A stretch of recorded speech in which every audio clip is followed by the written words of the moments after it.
After an election, especially one like this, things can be, well, a little raw. And in this case, it sounds like things are pretty intense for our listener. Yeah, I can only imagine. Having your spouse vote for someone you just completely disagree with, it's got to be tough. It really does. It's like this election just hit home in a way that's really hard to process. So let's dive into this article and try to unpack it a bit, see what we can learn from the author's experience. That was good to me. So, right off the bat, the author talks about unfriending people on social media, not even being able to look at her husband. Yeah, that jumped out at me too. She's not holding back about those initial emotions. Not at all. It's like this wave of anger and betrayal. Right. Almost like a gut punch. Exactly. It really speaks to how deeply personal these political choices can feel. It's not just a vote. It's like this attack on your values, on who you are. Right, and I think that's what makes this situation so difficult for our listener. It's not just about politics anymore. It's about their relationship, their sense of trust and connection. Then there's this part where she cancels Thanksgiving and Christmas with her husband's family. Oh, wow. Yeah. That really struck me. It's like she's creating this physical and emotional distance. Like she needs that space to protect herself, to process everything. Exactly. But then she talks about finding comfort in connecting with like-minded friends and family, people who share her views. That makes sense though, right? When your world feels shaken up, you kind of gravitate towards people who understand what you're going through. Absolutely. But it makes you wonder, is that actually helpful in the long run? Is it bringing people together or just pushing them further apart? That's the million-dollar question, isn't it? It's like, how do you find that balance between validating your own feelings and trying to bridge those divides? Right, because on one hand, she's drawing a line in the sand, saying, this is what I believe in, and I'm not going to compromise on that. But on the other hand, it does seem like it could be adding fuel to the fire, right? Instead of talking things out, she's kind of withdrawing. And it makes me think about her husband. We're hearing her side of the story, but what's he going through? Right. What are his motivations? What's going on in his head? Because he's a part of this story, too. And it's not like she doesn't love him. She even mentions seeing his good qualities. But then she says she doesn't even want to touch him. It's like this paradox, right? Loving someone but feeling repulsed by their choices. Exactly. It's like, how do you reconcile those two things? How can you love someone who seems to stand for everything you're against? It speaks to the complexity of human relationships, doesn't it? We're not always rational. We're not always consistent. And I think that's where empathy comes in. Not necessarily condoning the action, but trying to understand the why behind it. Because maybe there's a story there, a perspective we haven't considered. Exactly. And maybe, just maybe, by understanding that why, we can start to bridge that gap. Yeah. But she does mention wanting a way forward. She says she's tired of biting her tongue. It makes you wonder if their communication was already strained even before the election. Like maybe this was a pressure cooker waiting to explode. It's very possible. Yeah. And if that's the case, it adds another layer of complexity. Because now it's not just about this one vote. It's about years of unspoken resentment, differing values that were maybe swept under the rug. Yeah, you're right. And that makes finding a way forward even more challenging. Right. Then she ends this part by talking about painting their front door blue. It's like she's making a statement. Absolutely. It's visual, it's symbolic. It's like she's saying, this is who I am, this is what I believe in. But it also feels like this wall, this barrier she's putting up between her and her husband. Yeah, that's an interesting way to put it. It's like that blue door becomes this silent participant in their relationship, a constant reminder of the things that divide them. Like a powerful image. Mm-hmm. And it makes me wonder if a relationship can survive when even the walls of your home reflect such stark differences. That's a great question, and one we'll definitely explore further as we continue this deep dive. It really does make you think, doesn't it, about whether a relationship can handle that kind of constant visual reminder of their differences. It does. And later in the article, she talks about feeling like she and her husband are two instead of one. Oh, that's interesting. Like that sense of unity they once had has been shattered. Exactly. It's like this fundamental shift in their relationship. Yeah, and that feeling of disconnect, it can be so isolating, especially in a marriage where you're supposed to be partners, facing life's challenges together. Right. And suddenly the person who's supposed to be your closest ally feels like a stranger. Exactly. Someone who holds values that seem completely opposite to your own. I keep wondering, though, if her husband even realizes how deeply this is affecting her. Or is he just kind of oblivious? Well, she does mention that obliviousness a few times. Yeah, and that can be incredibly frustrating, right? Well, it's like you're screaming into a void and your feelings just aren't getting through. Totally. But I also think it's important to remember that everyone processes things differently. What might seem obvious to one person might be completely invisible to another. So how do you even begin to bridge that gap? It's easy to say, well, maybe he just doesn't get it. That doesn't really solve anything. It doesn't. And that's where communication, real, honest communication, becomes so important. It's about finding a way to express those feelings without blaming or judging, but also with a very clear message. This is how your actions are impacting me. This is how I'm hurting. Right, but what if he just shuts down or gets defensive? Political conversations can get pretty heated. They can. Which is why it's important to find the right time and place to have those conversations. Avoid ambushing each other when you're both stressed or tired. That makes sense. Choose your battles, right? Exactly. Find a neutral space, maybe even outside the home, where you can both feel safe and heard. She does mention not wanting to repeat past mistakes, not wanting to bite her tongue anymore.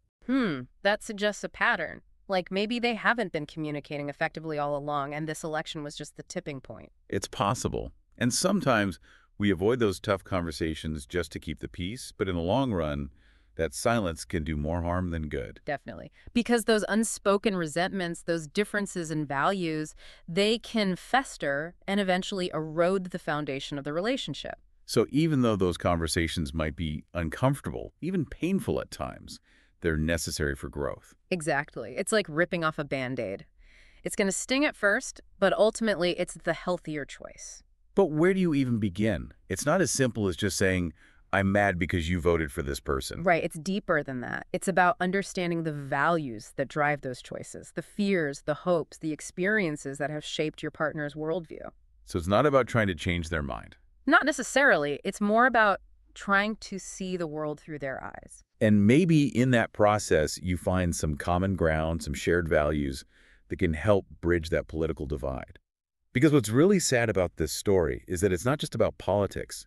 It's about this fracturing of their bond, this loss of intimacy. Exactly. It's about that feeling of alienation from the person who's supposed to be your closest confidant. There's this part where she talks about looking at her husband, this man she loves, and feeling repelled by him. Oh, wow. Yeah. She writes, I wanted to touch his forearms and feel our connection, but I also felt an urge to punish him and deny him my touch. That's powerful and so raw, so honest. It really is, and it speaks to how deeply these political differences can affect us, even physically, emotionally, in those most intimate spaces of our lives. Absolutely. It's like your body is rejecting the person even as your mind is still trying to hold on to that love. And I think that's what makes this story so relatable. Even if we haven't experienced this exact scenario, I think we've all felt that sense of dissonance at some point. Definitely. That struggle to reconcile our love for someone with their actions or beliefs that we find hurtful or even harmful. It's a human experience. It is a testament to the complexity of relationships and the challenges we face in navigating those differences. She does mention radically truthful conversations as a possible way forward. Oh, that's an interesting phrase. It is. What do you think she means by that? Is it just about being brutally honest, or is there more to it? I think it's more nuanced than just blunt honesty. I think radically truthful implies vulnerability, being willing to expose those raw emotions, those deep-seated fears. It's like stripping away all those layers of pretense and just being completely authentic. Exactly. But it's also about doing so with compassion, both for yourself and for the person you're talking to. It's about speaking your truth, but in a way that invites connection rather than creating more distance. So how do you have a radically truthful conversation without it turning into a screaming match or a blame game? Well, it starts with setting intentions. Before you even start the conversation, take some time to reflect.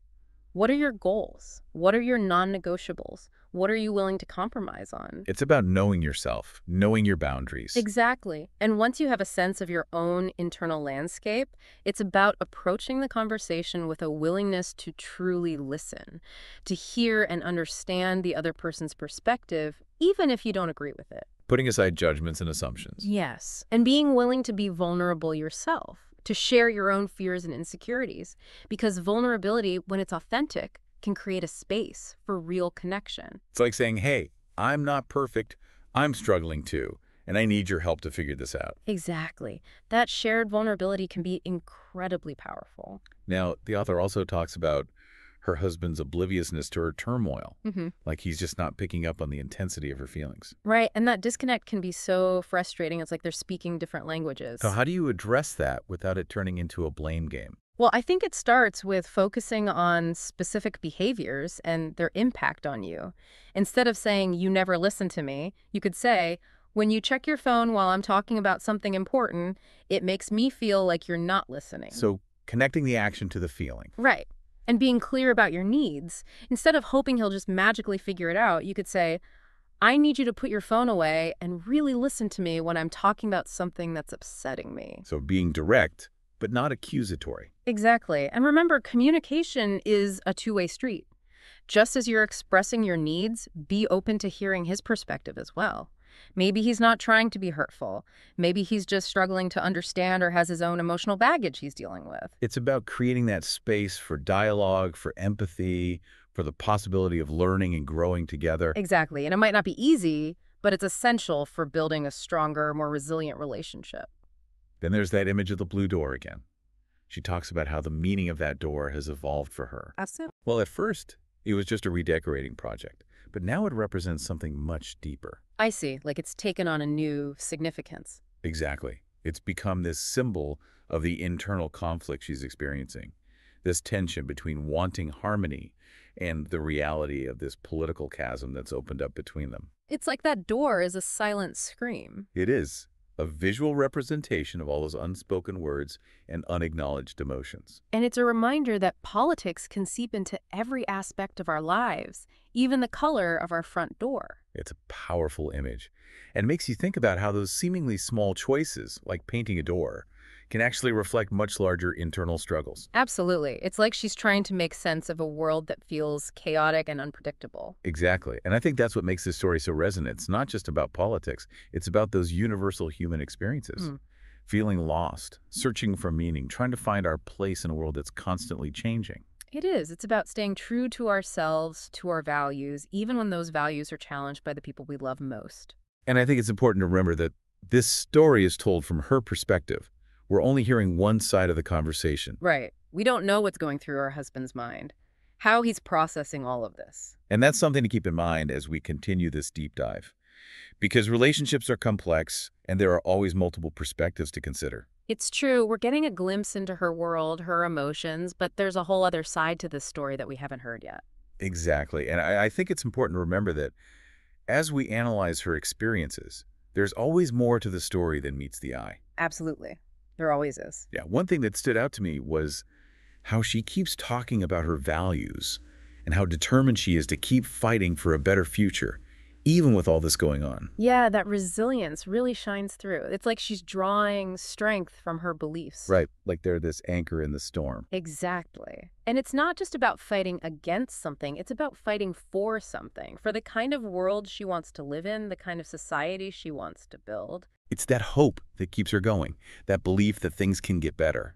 And that hope, that's a powerful thing. It can help us get through some pretty tough times. It really can. Another thing I noticed was how she uses writing as a way to cope, almost like therapy. That makes a lot of sense. Putting those feelings into words can be incredibly helpful. And not only is it helping her process her own experience, but it's also connecting with others who might be going through something similar. Right, that shared experience, that feeling of not being alone, that can be so powerful. It can. And it makes me think about how we can all find healthy ways to express our emotions, especially during times like these. Absolutely. Whether it's writing, talking to a friend, or seeking professional help, finding that outlet is so important. Okay, so as we wrap up this deep dive, the author ends with this really powerful image. Oh, yeah. What is it? She writes, I walked out the blue door, not into the arms of my husband who was still asleep, but into a new day.